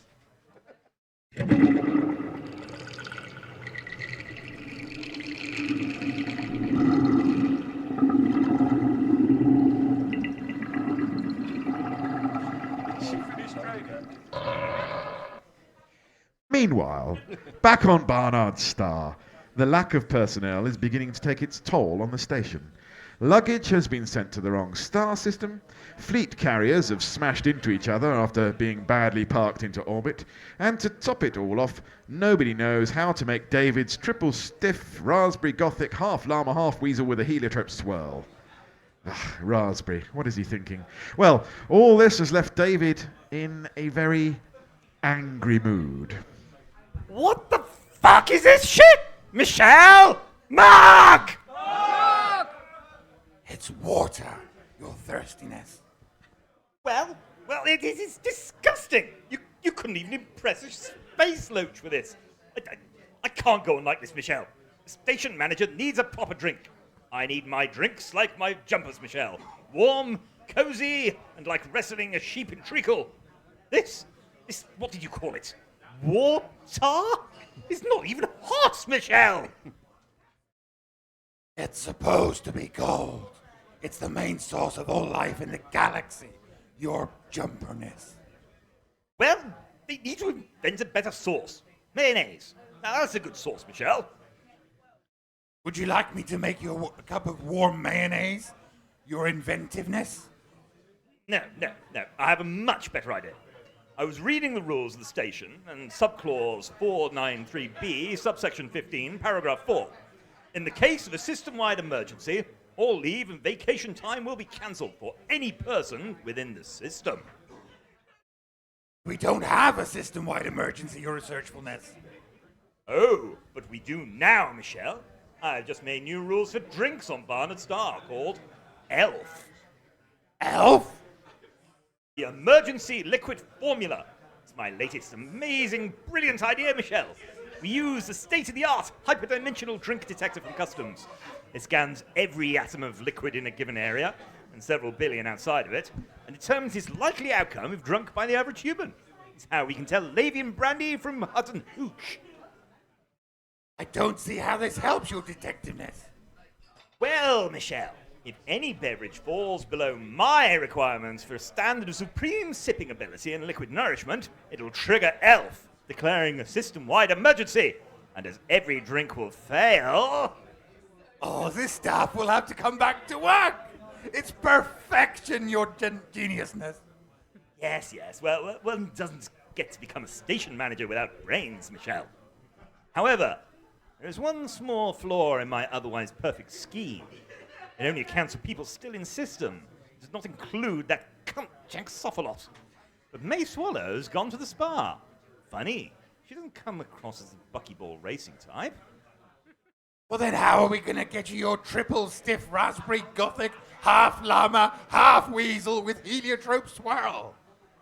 Well, yes, that's just the biggest problem, Michelle. People need to drink, so we're just going to have hold a little competition, Michelle. David has plastered the station with posters, both inside and outside, proclaiming a free anaconda to the winner of the Great Barnard's Brew-Off. Drink specialists from all over the galaxy. What's that? Sorry. Start.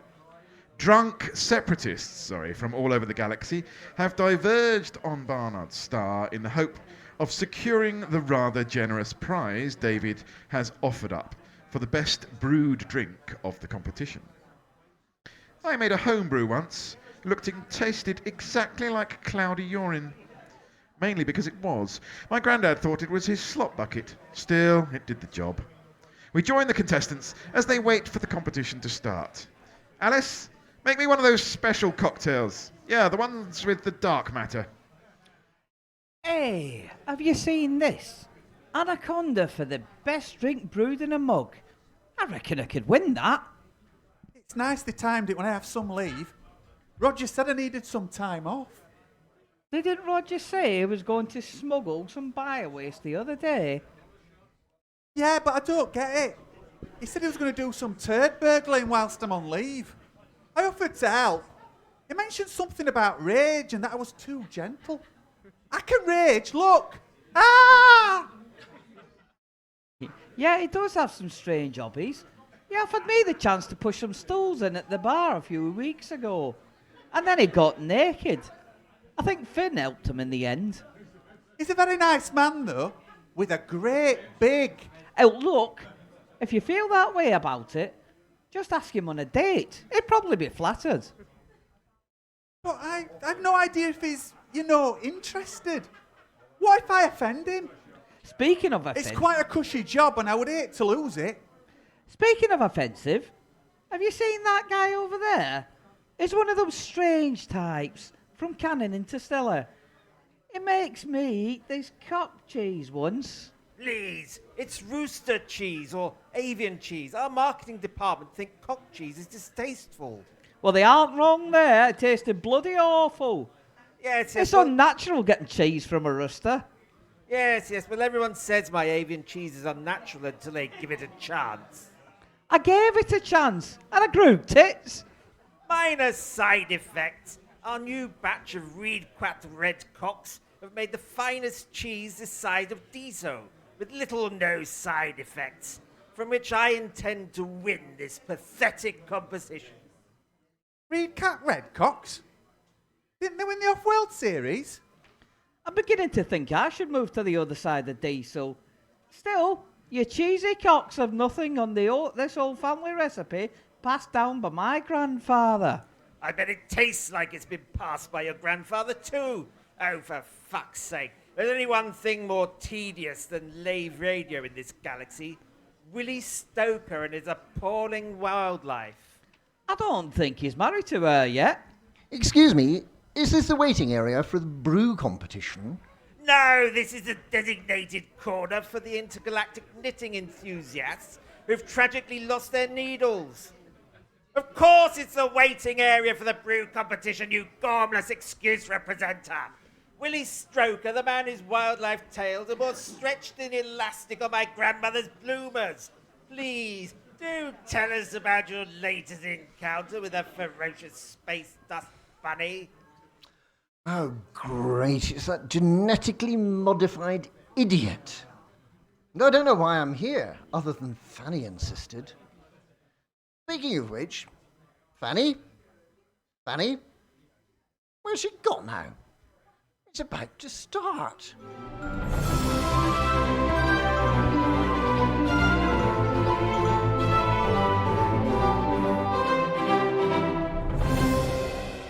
Welcome to the Great Barnard Star Brew-Off.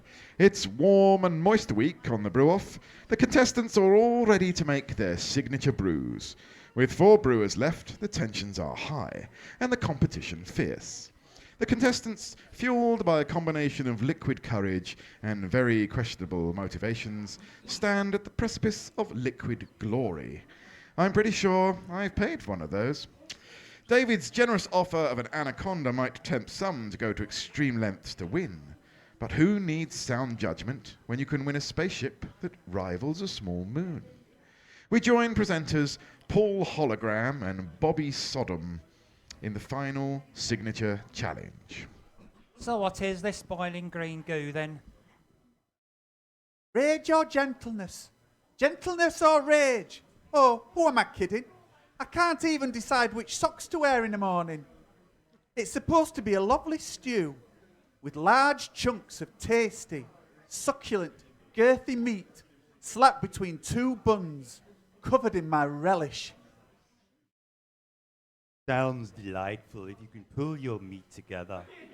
Are you using all those animals?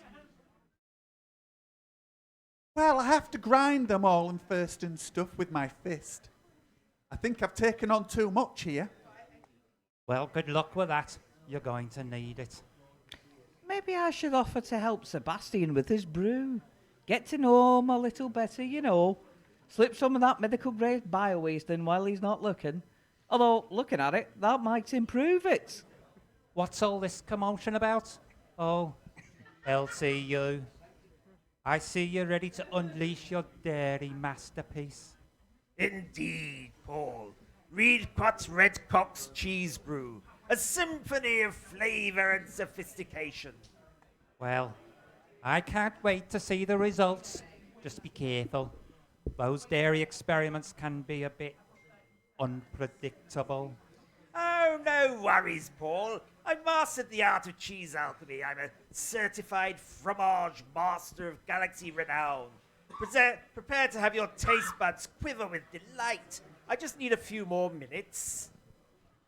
As LCU prepares the final stages of their brew, the cheese concoction, so stringy that it could probably double as cosmic bungee cord, takes on a life of its own. It starts to squirm and writhe like a sentient creature, its tendrils reaching out with the enthusiasm of an over-enthusiastic tentacled monster. Ah, don't worry about that. It's all part of the brewing process. Get down! No, leave him alone. Don't make me add this pineapple. Hey now, easy cheesy. Let's not get too clingy. Ah! This is not how I envisaged my grand finale. Tangled in a fondue web with a side of existential crisis. Put him down! No, not it. I thought I'd ironed out this problem with the uranium isotope. Oh, bugger, I didn't add it, did I? LCU has made a fatal mistake. Not adding one of the ingredients has turned his brew into the cheese equivalent of a nightclub at 3 a.m. Sticky, sweaty, and desperate for love. It's all getting very clingy. The cheese brew, seemingly offended by the absence of its promised radioactive nuance, pulses with an unsettling, gloopy energy. The air crackles with an electric tension as the cheese-covered holographic pool is suspended in a quivering suspension of dairy and doom. Oh, who'd have thought skipping a mere uranium isotope could lead to such a minor inconvenience? I mean, what's a little nuclear instability among friends, right? It's only 1 teaspoon. Help me! I can't fill my Jacob cream crackers. Okay, I'll do it. I'll add the pineapple. Just don't trigger a nuclear meltdown here, okay? Last time there was so much paperwork. Oh, look, a hand! Everyone saw that. It was a handshake! Sebastian looks divine in this light. The way the light shadows on his firm buttocks. That brew smells so good. I need to taste this. Oh, that's delicious. Oi, leave my brew alone. Well, at least I know it's drinkable now. See, that was good rage. To love or not to love? That is the question. Whether it is nobler in the brew to suffer the slings and arrows of outrageous infatuation. Jack's curiosity has had a dramatic effect, quite literally. Sebastian's infatuation stew is now mingling with Jack's impulsive tendencies, creating a heady concoction of affection and unlocked his inner thespian. The judges won't like this. In fact, it might be barred. Alice, get my coat, we're leaving. What do you mean, contracted to the end? With jokes like this? Oh. Forsooth. O heavenly beings of the stars, dost thou mock me with thy cosmic jests? My heart is but a mere puppet in the hands of Eros himself. Oh, for such a sight is she. What's that Jack on about? Sorry I'm late. I had to wash my mouth out of the taste of 2 weeks in a Sidewinder with Mr. Guffey here. Didn't work. I can still taste the cabbage. Fanny, thy presence doth illuminate the stage of cosmic intrigue. Cosmic what now? Jack's under the influence. Just brace yourself.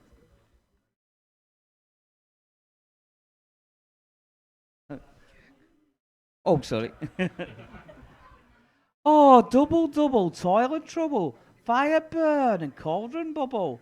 By the pricking of my thumbs, something wicked this way comes. Yeah, my fucking fist if you don't stop drooling on me. Anyhow, here's your recipe. Just follow that to the letter and we'll win. This recipe is actually quite coherent. Looks like we might be the only ones here with a sensible brew. You're literally squeezing weasels by their bollocks into an egg cup. There's nothing sensible going on here. It's your recipe. You told me to follow it to the letter. I didn't expect you to take up potions like some evil wizard. I was going to sell it on the black market.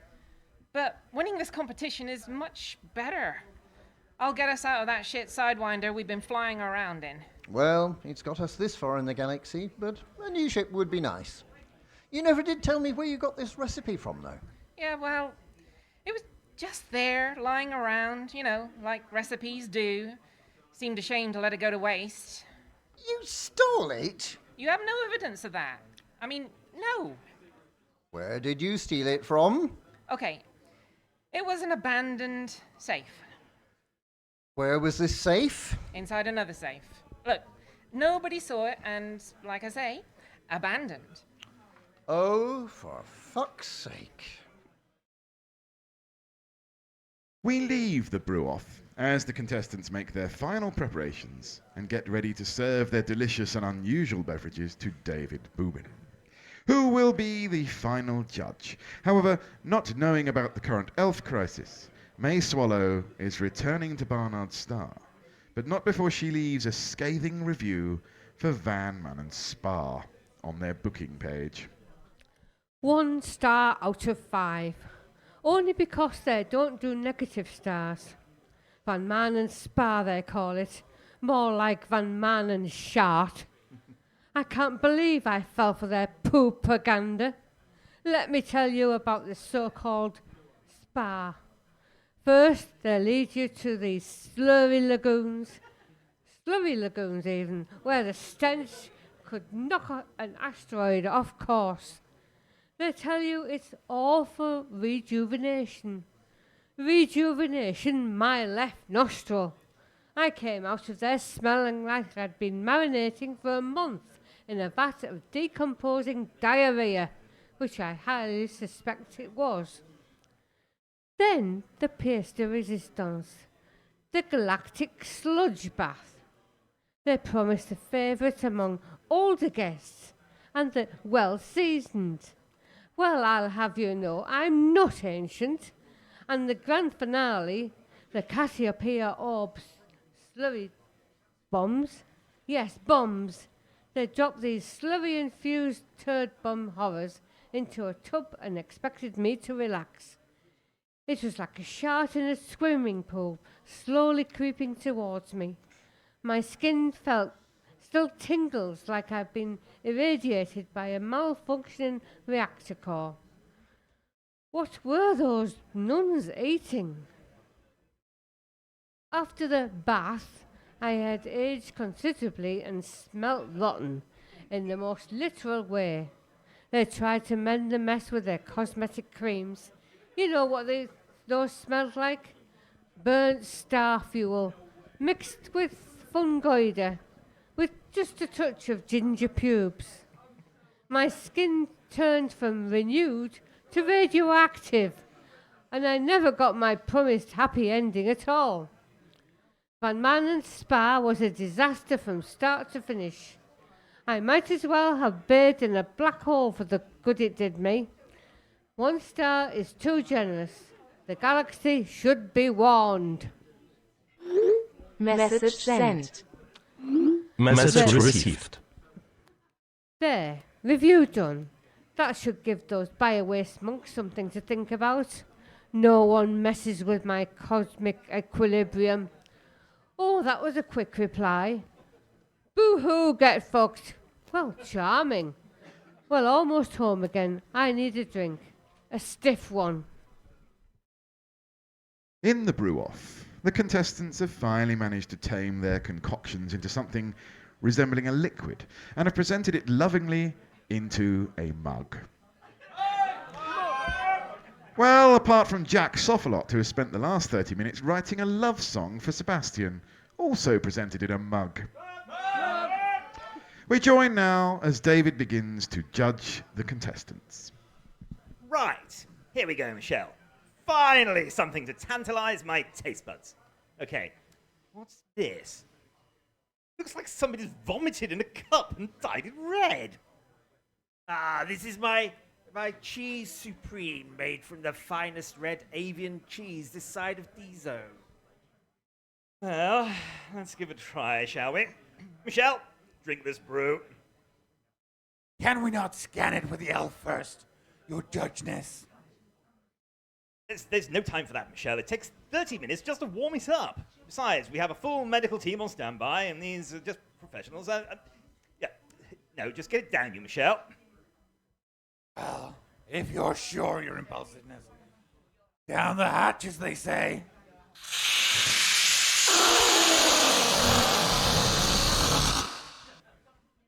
This tastes oddly familiar. Like head, but cheesier. I mean onion head. Kind of cheese and onion head. Ugh. Is she supposed to be that shade of magenta? I'm sure it's just a minor side effect. This always happens when you add pineapple. I'm sure it'll wear off quickly. Yes, well, I think I'll pass on that one. Michelle, You can come down from the ceiling now. I'm trying your medic!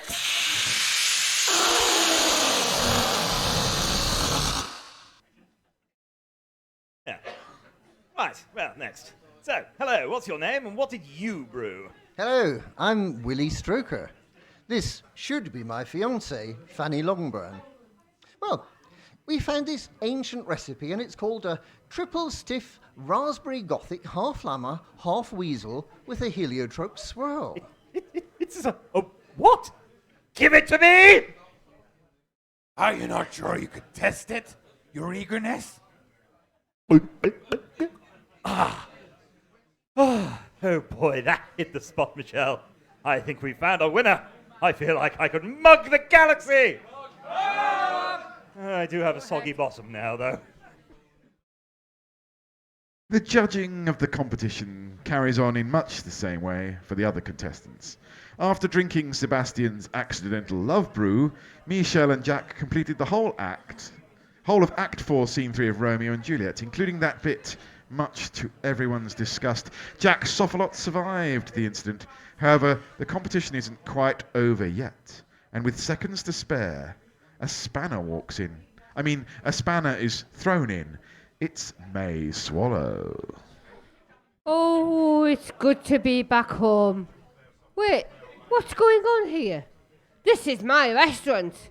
Is that my cheese grater? Look at all this. Actually, what is all this white stuff? Well, whatever it is, it's all over my load-bearing wall. Oh, and I see you're helping yourself to the triple stiff raspberry gothic half llama, half weasel with a heliotrope swirl there, David. Well, actually, this is... this thing made it. And under a system-wide emergency situation, all eating establishments can be put on a war footing to provide... Emergency situation? I was gone for the weekend and system-wide emergency. That's for, like, Dargoid invasions and the dire humanitarian needs. There was a liquid emergency that required me to find a worthy drink out of all these, Michelle, what do we call these? Ingredients you had lying around here? What about my humanitarian needs? I think we should leave now, Willie. What? And miss out on our prize? You're the one that insisted on entering this competition in the first place, and we have the only drinkable brew. Shh! I'm just saying, you might want to scarper about now. Okay, what are you on about? You know that recipe I found? It was over there. In the back room? You stole the McStiffy recipe from McThargoids? Well, who'd just leave it around in a safe? In another safe? Behind the counter in the back room? It was just asking to be picked up by a passerby. David did say he'd use anything you find in the back room, and this was ripe picking. Oh, it was it? Mug! And you, mug! And whilst I'm at it, you, mug!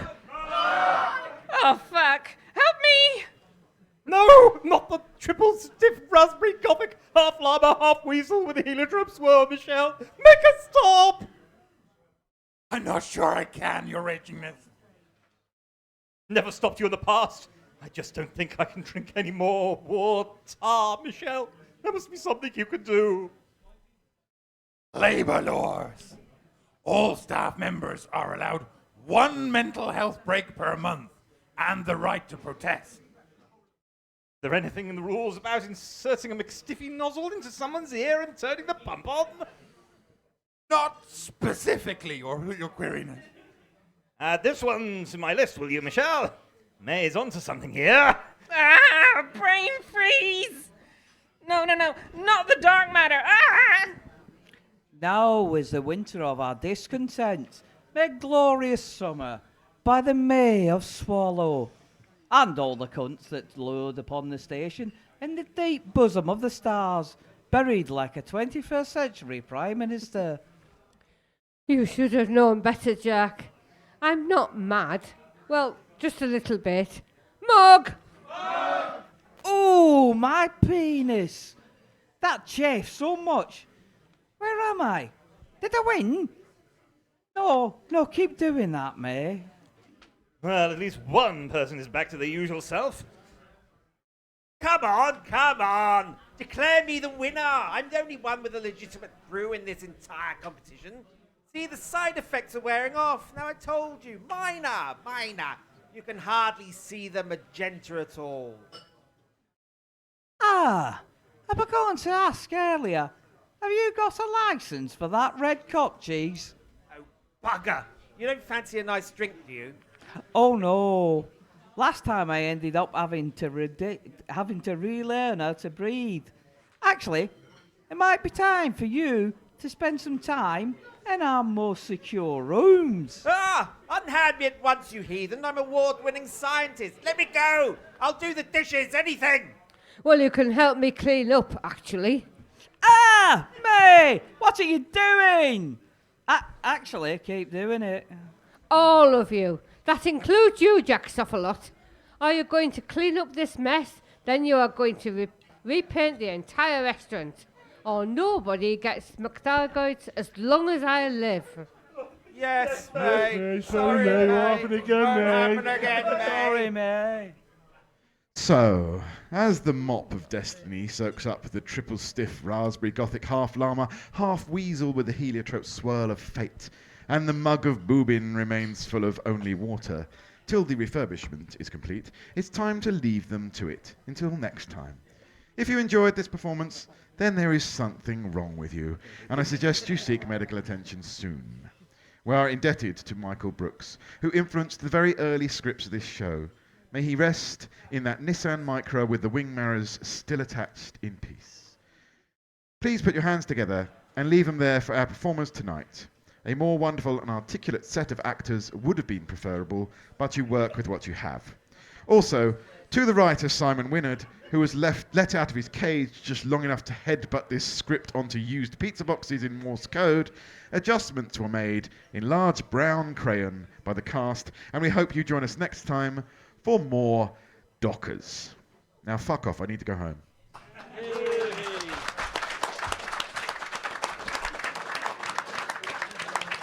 just as I come, I'm going to play this.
Does anyone know where Mr. Pearson is? He was that way. I've heard that rumour myself. We'll go and find him because I think we are largely done for the day. And now it's time to retire to the... what he said.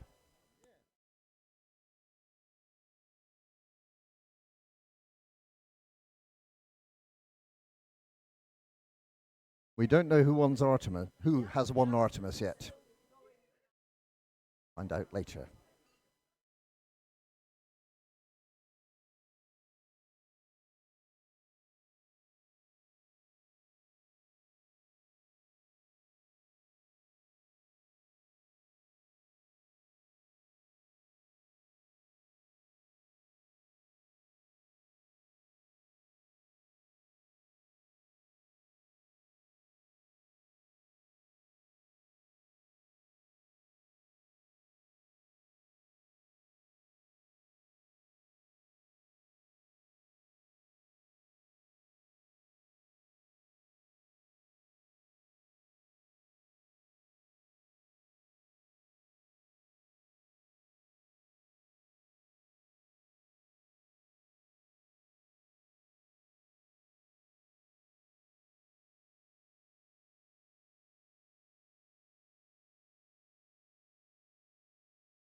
Right. For those of you left in the room, what do we normally, Flossie, what do we normally say? That's it. We've all buggered off now. Why don't you lot bugger off to it now? Thank you so much, everybody, for coming to join us. It's been a joy from the entire crew who've been helping, who've been legendary. Everybody who stepped up on the day, to those who've donated to the raffle, basically all of you. Thank you so much for coming. Thank you so much for making it a fantastic event. Unsurprisingly, Team Hot Shit won the Artemis. Yay. Crew, Dead Meat, GF, Brett Riverboat, El Masri, Cully, and Hober. Yeah, they always do. Anyway, look, thank you for coming. Thank you for having a great time. Are we going to do this again? Yes. Same time, same place, or wherever, yes? If you guys want me to do it again and the team to do it again, we will make it happen. Would you like us to do it again? Yeah. Awesome. In which case, we'll get our thinking heads on about where, when, what on earth we're doing next time. But thank you once again so much. Good night, everybody. And bugger off. And can everyone give David a big round of applause, because this wouldn't have happened without him. Thank you.